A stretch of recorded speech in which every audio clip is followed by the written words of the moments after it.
بسم الله الرحمن الرحيم.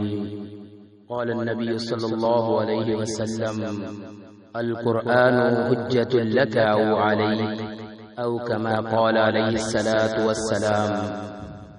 آقا علیہ الصلاۃ والسلام کا ارشاد مبارک ہے، قرآن قیامت کے دن تمہارے لیے سفارش کرے گا یا پھر تمہارے خلاف۔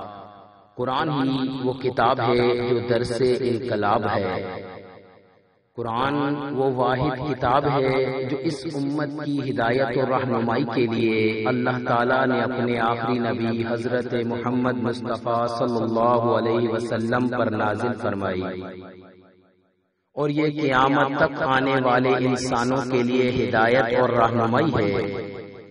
جس طرح اس پر ایمان لانا مومن ہونے کے لیے ضروری ہے، بائنی اس پر عمل کرنا بھی ضروری ہے۔ بے شک اس کے پڑھنے کا بھی ثواب ہے، اس کو یاد کرنے کا بھی ثواب ہے، لیکن جس مقصد کے لیے یہ نازل ہوا وہ مقصد اس کو سمجھنا اور مکمل زندگی اس کے مطابق عمل کرنا ہے۔ اسی وجہ سے اس حدیث مبارکہ میں نبی علیہ الصلوۃ والسلام نے یہ نصیحت فرمائی کہ آپ اس کے احکامات کو سمجھ کر اس کے مطابق زندگی گزاریں، اپنی مکمل زندگی اس کی اطاعت میں بسر کرنے کی کوشش کریں، اپنی خواہشات، رسم و رواج اور اپنے تعلقات پر قرآن کے حکم کو ترجیح دیں۔ یعنی ایک طرف اللہ تعالیٰ اور نبی علیہ الصلوۃ والسلام کا حکم ہو اور دوسری طرف آپ کے تعلقات یا خواہشات وغیرہ ہوں، تو قرآن و سنت پر عمل کریں اور جو بھی اس کے مقابلے میں ہے اس کو ترک کر دیں۔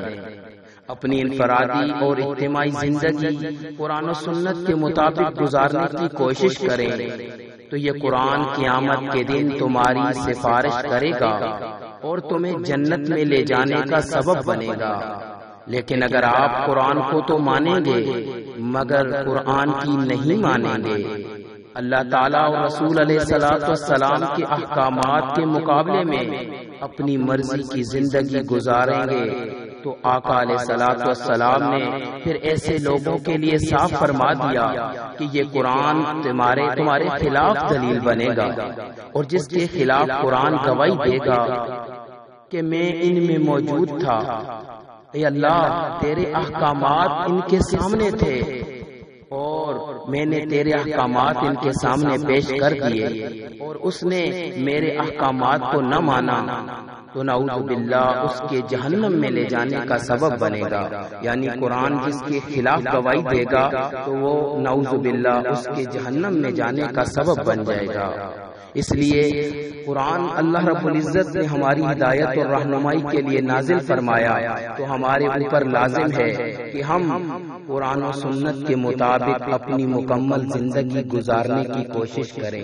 اللہ تعالیٰ سے دعا ہے کہ وہ ہمیں اس پر عمل کرنے کی توفیق عطا فرمائے۔ وآخر دعوانا ان الحمد للہ۔